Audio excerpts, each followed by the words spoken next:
So this is something that I find very interesting, brothers and sisters. Several years ago, we prepared a presentation that examined the controversy surrounding Bill Cosby accusations of rape and his history in the black community.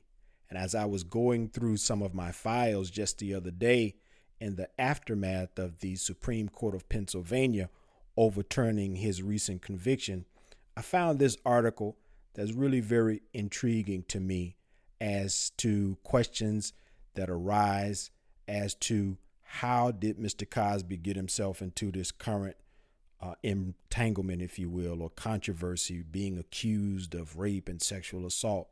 So I found that there was an article in the Muhammad Speaks newspaper published back in July of 1973. It was written by Lonnie Kashif, the Muhammad Speaks Washington bureau chief, and he was writing after covering the Watergate hearings. And he made the Muhammad Speaks readership to know that it came out in those hearings that there was a so-called blacklist or a master list of enemies that had been compiled by President Richard Nixon and his advisors. And the Muhammad Speaks writer wanted to alert the black community that there were high-profile members of the black community listed on President Nixon's enemies list.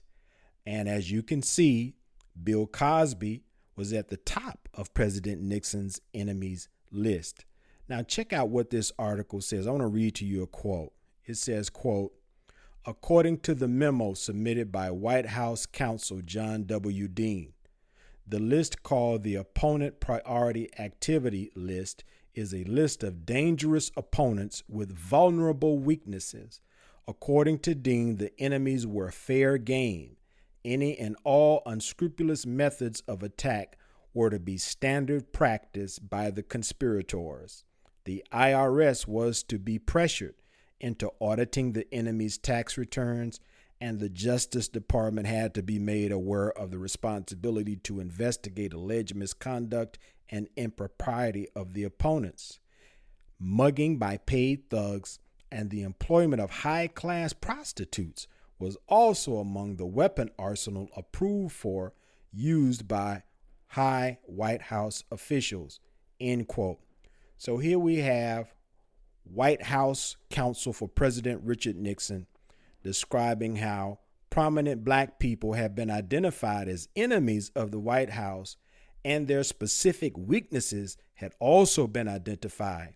You see Congressman John Conyers as a part of this list, and it had been said in other aspects of the report that I read that John Conyers had a weakness for white women. This is what President Nixon's advisors had written in the report concerning Congressman Conyers, and it lists what they perceived as weaknesses of all of these opponents of the White House.